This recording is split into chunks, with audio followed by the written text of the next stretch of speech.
Baïla, sur l'arrivée du Sili. Oui, moi aussi, je vais faire comme mon cousin. Je vais commencer par la citation d'un président qui disait que... Donc d'un autre président. De quel pays? De l'Afrique du Sud. Ouais. Le fameux Nelson Mandela. Ouais, qui disait charismatique. Qui disait qu'on ne perd jamais, soit on gagne, soit on apprend. Donc, je veux ici...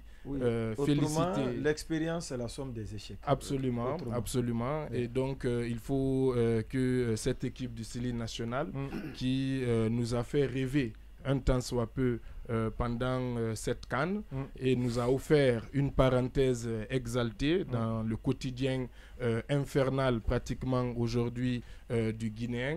Donc, je veux que cette équipe réussissent aussi à apprendre de cet échec-là en quart de finale et qu'elle revienne plus fort parce qu'on a découvert aussi d'ailleurs qu'elle possède des jeunes talents très prometteurs qui ont un avenir certain et qui, s'ils sont utilisés à bon escient, pourra encore nous donner plus de sourires dans les prochaines échéances qui les attendent.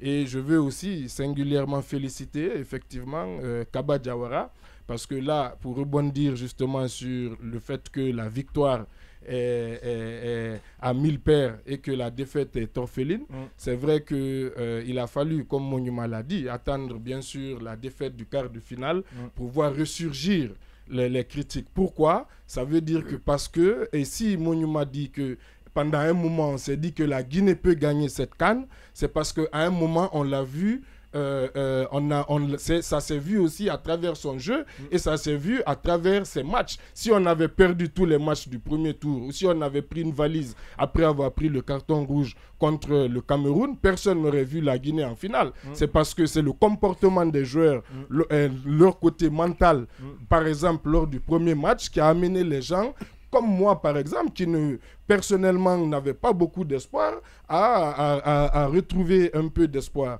Et aussi, quand on parle d'objectifs, il ne faut pas oublier, effectivement, Kaba Diawara a rempli ses objectifs. D'abord, donc il faudrait aussi critiquer ces mobilisations-là avec la même vigueur que les critiques émises contre ces supporters qui sont allés accueillir leur équipe nationale, que je trouve totalement légitime. D'accord, oui. D'abord, quand il dit qu'il aurait trouvé raisonnable que les Guinéens qui l'auraient choisi de venir accueillir le Sili, même si le Sili avait perdu ses 3 premiers matchs.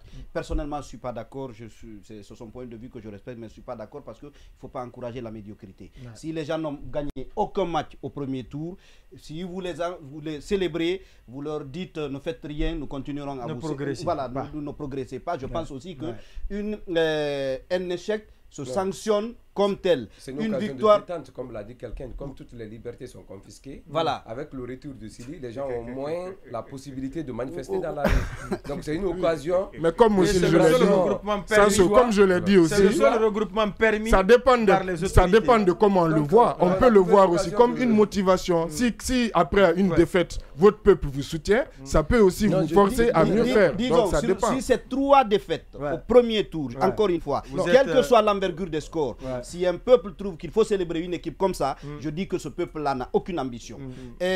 Parce que les sanctions, il y en a qui sont positives, il y en a qui sont négatives. Il faut dire, à un moment donné, dire la vérité à ton enfant. S'il n'a pas travaillé, tu n'as pas travaillé, ça peut l'aider à prendre conscience. Mais sinon, si vous le célébrez alors qu'il n'a rien foutu... Oui, mais même entre nous, puisqu'on est tous passés par là, on a aussi des enfants.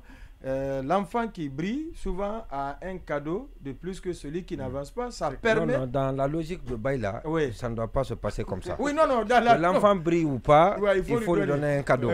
Et dans ma logique aussi, un enfant qui échoue, rien à l'école, un enfant qui échoue, voilà, accompagner ses amis. Voilà, qu'il parte accompagner ses amis. Dans la logique de Baïla. Il ne faut pas suivre la logique de Baïla dans l'éducation. Mais dans la logique de Baïla aussi, un enfant qui échoue, justement, il faut aussi traiter son cas avec pédagogie. Sinon, en juste donnant des cadeaux à son frère qui a réussi et en le laissant de son côté, vous risquez aussi de créer ensuite les conditions qu'il s'enfonce dans son échec. Ça aussi, c'est une évidence. Mais ça aussi, c'est des questions. Non, tous les exemples que je connais, pour une des rares fois, le républicain est passé à côté. Non, c'est pas parce que je suis pas d'accord avec vous, justement. Non, sinon c'est un républicain. Je suis républicain, mais soyez démocrate. Soyez démocrate et acceptez mon point de vue. Parce que ce n'est pas... J'ai totalement le droit d'avoir un point de vue. C'est le point de vue. Et d'ailleurs, je vois que là, c'est le commentaire maintenant de ma chronique. Je vous en prie, oui, c'est le commentaire de ma chronique. S'il vous plaît, oui, sans ce oui. La deuxième chose, aussi, quand il dit, on va dire, je réponds un peu à la place de Monuma, parce qu'il a dit, en reprenant les propos de Monuma, il a dit que Monuma a dit que pendant la victoire, il s'était abstenu de critiquer. Je pense aussi que ça, c'est un choix citoyen. C'est que quand vous avez des soldats au front, quand ils sont en difficulté, vous prenez sur vous de ne pas évoquer les facettes négatives qui peuvent influer sur l'évolution. Pourtant, quand le capitaine Traoré a dit ça au Burkina, vous êtes de ceux qui ne sont pas d'accord avec lui. Il y a des extrêmes. Alors que vous prenez il y a des des extrêmes à ne pas... Voilà, alors, sur cet exemple précis. Qui est en train d'être... Non, c'est pas... Oui, mais l'un dans l'autre, c'est qu'il reste clair. On a vu des joueurs, c'est-à-dire qui ont préféré, on va même dire, rentrer directement au club parce qu'ils avaient honte, où ils étaient gênés de revenir dans leur pays en se disant... Et l'Angola aussi a accueilli dignement ces joueurs qui ont fini au même niveau. On ne va pas quand même rééditer les mauvais exemples ou tout au moins... Angola, c'est comme Non, c'est différent. Il ne faut pas que... Si on doit imiter, imitons dans le bon sens. Si on doit faire quelque chose... Parce que quand on prend la Côte d'Ivoire, cette équipe ivoirienne, à ma connaissance, en tout cas à mon avis, elle n'est pas meilleure que l'équipe que nous avons. D'accord. Je suppose. Donc si ceux-ci sont allés en demi-finale, les Congolais qui nous ont éliminés, je pense mais que... de la plus belle des manières. Oui, mais c'était pas... Oui, de la plus belle des manières. C'était pas quand même une équipe aussi... C'était une équipe qu'on pouvait bien évidemment éliminer. Donc je pense que... Pratiquement, les gens là devraient être gênés en rentrant ici, en baissant, c'est-à-dire rentrer en catimini. Il y a un grand accueil. Oui, mais ça sous-entend que la prochaine fois aussi, on se dira de toute façon, même si on gagne avec pas, un président de la fédération qui mélange ça, tout. c'est un problème. Bouba Sampir, je l'aime bien. C'est un monsieur qui est très intelligent, mais il commence un peu mal. Parce que je n'arrive pas à le lire, quoi. Et ça, c'est vraiment regrettable. Je n'arrive pas à lire Bouba. Et vous avez vu le Sénégal. Le Sénégal, l'édition précédente a été remportée par le Sénégal. En principe aussi, dans la logique de Baïla, le Sénégal est éliminé en 8e de finale qui n'a pas démérité. C'est la Côte d'Ivoire qui a surpris. Donc, il y avait un surplus d'engagement. Donc, au retour au pays, en principe, tout le monde devait sortir pour les encourager. Parce que l'édition précédente, ils l'ont remporté. Et vous pensez qu'il n'y avait aucun supporter là-bas qui l'ont pour aller l'accueillir? Vous avez vu ce qui s'est passé à l'aéroport avec les joueurs?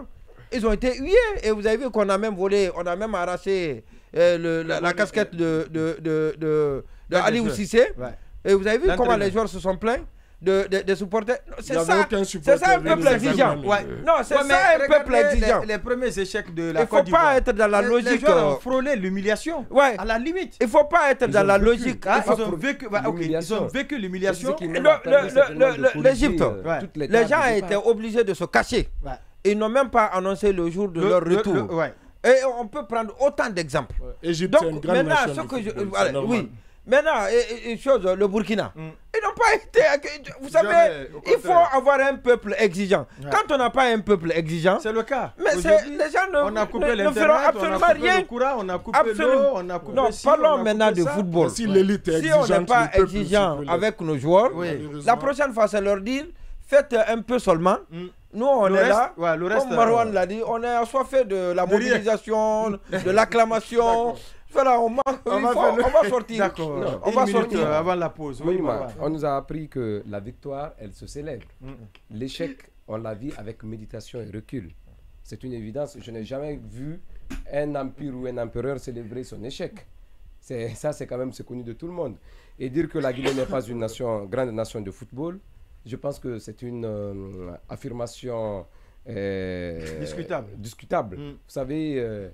la grandeur d'une nation ou la grandeur d'un chef ne repose pas sur le nombre de trophées qu'il remporte ou le nombre de victoires qu'il gagne. C'est aussi dans le mythe qui entoure le chef. Vous prenez les grands noms. La Guinée, c'est une grande nation de football. C'est des grands noms de football. On parle de Edanté. On parle de Suleiman. On parle des gens. Non, c'est ce qui a construit les autres. On parle de Roi Pelé. On parle aujourd'hui de Roi Pelé. On parle de Maradona. On parle des grands noms dans le monde du football. Et même dans les différents commentaires, tous ces passés glorieux ont été régulièrement rappelés. On les trace. Ouais, comme vous le dites, non, Canal a bien servi la Guinée. Donc, vous savez, non, la facture donc, aussi, aujourd'hui, quand on parle de Edanté, les autorités allaient payer beaucoup d'argent. On parle de cette génération de 76, de cette équipe de Afia 77. Je pense que c'est un motif de fierté. D'accord. Même si la Guinée n'a pas. On va aller à la pause, on se reprendra tout à l'heure pour la suite de l'émission.